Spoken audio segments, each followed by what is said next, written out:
Assalomu alaykum hurmatli tinglovchilar.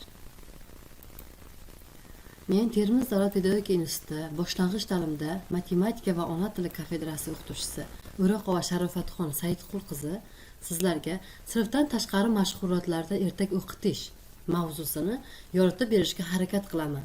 Demak, rejalarimiz: ertak haqida ma'lumot, hayvonlar haqidagi ertaklar, ertak o'qitish metodikasi. Ushbu rejalarni har birini batafsil yoritib beraman. Demak, ertak nima o'zi? Ertakni nima uchun ertak xalqimiz orasida sevib aytib kelinadi? Demak, ertak xalq og'zaki badiiy ijodining eng qadimiy, ommaviy, hajman yirik, katta kichiklar uchun baravar qiziqarli bo'lgan janr hisoblanadi. Ular juda uzoq o'tmishda ibtidoiy ajdodlarimizning mifologik dunyoqarashi, qadimiy urf-odatlari, marosimlari asosida paydo bo'lgan. Ertaklarda odatda xalqning maishiy turmushi va eng oliyjanob insoniy fazilatlari haqidagi orzu-o'ylari, hayoliy va hayotiy uydirmalar asosida bayon etiladi. Ertaklar professional ijrochilikka asoslangan. O'tmishda ertaklar yilning ma'lum davrida belgilangan paytda ijrochilik salohiyatiga ega bo'lgan yoshi ulug', dono, hurmatli va e'tiborli kishilar tomonidan aytilgan. Odatda bunday professional ijrochilar ertakchi deb yuritiladi. Ertak xalq og'zaki poetik ijodining asosiy janrlaridan biri. To'qima va uydirmaga asoslangan, sehrli sarguzasht va maishiy xarakterdagi epik badiiy asar. Asosan nasr shaklida yaratilgan. Mahmud Qoshg'ariyning Devoni lug'ati turk asarida etuk shaklda uchraydi va biror voqeani og'zaki tarzda hikoya qilish ma'nosini bildiradi. Ertak Surxondaryo, Samarqand, Farg'ona o'zbeklar orasida Matal, Buxoro atrofidagi tuman va qishloqlarda Ushuk, Xorazmda Varsoqi, Toshkent shahri va uning atrofida Cho'pchak deb ataladi. Xalq ertak aytmoqqa jiddiy qaragan. Shu haqidagi nuqtai nazarini ertak ermak emas, ertakchi og'ziga kelganini demas maqolada ifodalagan. Ertak ertakchi tomonidan yo bir kishiga, yo butun bir jamoaga qarata aytiladi. Bunda aytish mohiyatan ijroga teng. Aytaylik, ertakchi tinglovchilar diqqatini qozonmoq uchun ertak mazmuniga mos ruhiy holatlarga kiradi. Ertak sirli olamini ta'minlash uchun ovoz jilosiga, yuz va gavda harakatlariga, mimika va pantomimikaga, ya'ni alohida e'tibor beradi. Ertakni baqirib, chaqirib aytmaydi, balki goh shivirlab, goh ovozini ko'tarib, ko'zlarini har xil holatga solib, yumshoqlik bilan samimiy hikoya qiladi. Hayvonlarga xos ovozlarni taqlid qilsa, mifologik obrazlar ovozi vahimkor ohangda bo'lishini ta'minlaydi. Shu taqlidda butun bir ertakni bir o'zi ijro etadi. Asardagi ruhiy olamni o'z kechinmalari bilan to'ldiradi va hayajon baxshligini ta'minlaydi. Shu ijro xususiyatiga ko'ra ertak ijrochiligi xalq yakka aktyor teatrini eslatsa-da, aslida har qanday dekoratsiyalardan va boshqa sahnaviy atributlardan xolligi bilan undan farq qiladi. Ishlab chiqarishning dehqonchilik turi yetakchilik qilgan davrlarda ertak odatda dehqonlarning dala yumushlari tugagan paytda kuz va qish mavsumlarida uzun va zerikarli oqshomlarda aytilgan va bu o'ziga xos an'ana tusini olgan. Ertakchilik oqshomlari shomdan tonggacha davom etgan. Shundandirki, xalqning o'zi bu hodisani doston kunda aytiladi, ertak tunda degan maqolada maxsus ta'kidlab qo'yishni unutmagan.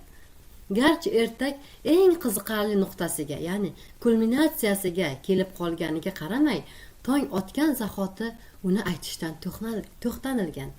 Xususan, sehrli fantastik ertaklar ijrochiligida bunga qat'iy amal qilingan.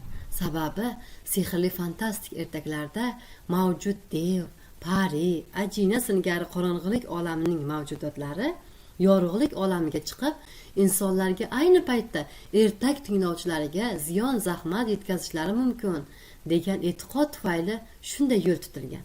Qolaversa, ertaklarga xos sirlilikning yo'qolishidan, uning moddiy hayot qobig'iga singib ketishidan qo'rqilgan. Ertak hayot haqiqatining hayoliy va hayotiy uydirmalar asosida tasvirlanganligi, tilsim va sehr vositalariga asoslanishi, voqea harakatlarining ajoyib g'aroyib holatlarda kechishi, qahramonlarning g'ayritabiiy jasurati bilan folklorning boshqa janrlaridan farq qiladi. Ertaklarda uydirma muhim mezon bo'lib, syujet voqealarining asosini tashkil etadi. Syujet chizig'idagi dinamik harakatning konflikt yechimini ta'minlaydi.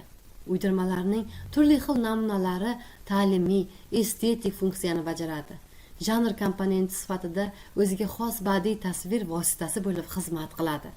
Uydirmalar voqea va hodisalarni hayotda bo'lishi mumkin bo'lmagan yoki mavjud bo'lgan hodisalar tarzida tasvirlaydi. Hayoliy va hayotiy uydirmalarning ishtiroki, syujet chizig'ida tutgan o'rni va vazifasiga ko'ra ertakni ikki guruhga, hayoliy uydirmalar asos bo'lgan ertak, hayotiy uydirmalar asos bo'lgan ertaklarga bo'lish mumkin. Ertakda asosan 3 maqsad hikoyalanadi. Birinchisida ideal qahramonning jasorati, yovuz kuchlarga qarshi chiqib, xalq manfaatini himoya qilishi. Ikkinchisida asosan bosh qahramonning o'zga yurt malikalariga yoki parizodlarga oshiq bo'lib uylanishi, kasalga dori topishi, ajdar va devlar olib qochgan kishilarni ozod qilishi. Uchinchisida esa adolatsizlikka, zulmga qarshi chiqishi kabi maqsadlar bayon qilinadi. Ertak xayolot va fantastika xayolotlari bilan yo'g'rilgan odamlarga ibrat, o'git beruvchi og'zaki hikoyalar hisoblanadi. Ertaklarning o'ziga xos janr xususiyatlari quyidagilar. Birinchisi, og'zaki hikoyaga asoslangan qiziqarli syujetga ega bo'lishi. Voqealarning ongli tarzda hayoliy uydirmalar orqali aks ettirilishi.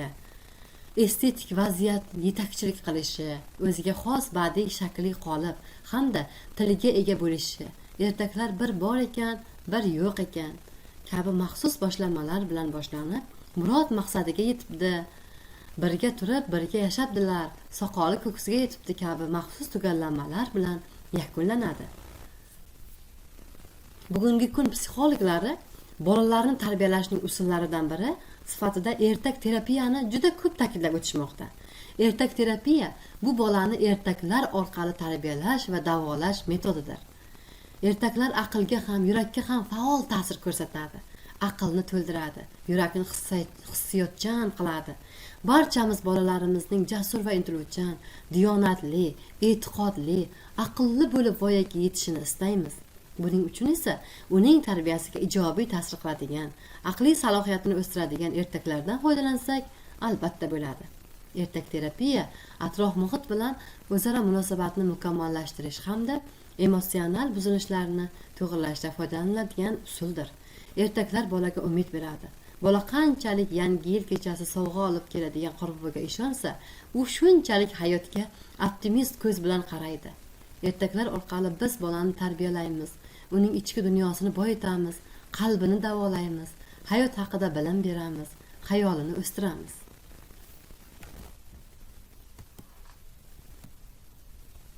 Ertaklarga o'z ijodida jahon psixologlaridan Fromm, Bern, Gordner, Vachkov, Osorina, Lissina kabi psixologlar murojaat qilganlar.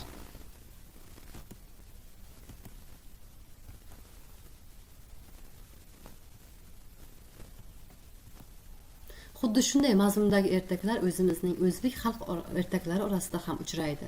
Zumrad va qimmat ertagi, bolalikdagi erinchoqlik va dangasalikka, ur-to'qmoq ertagi, yolg'onchilikka, susambil ertagi, nohaqlikka qarshi kurashadi. Bunday misollarni yana ko'plab keltirishimiz mumkin.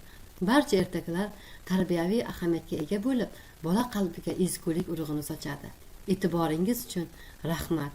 Keyingi video darslarimizda ko'rishguncha salomat bo'linglar.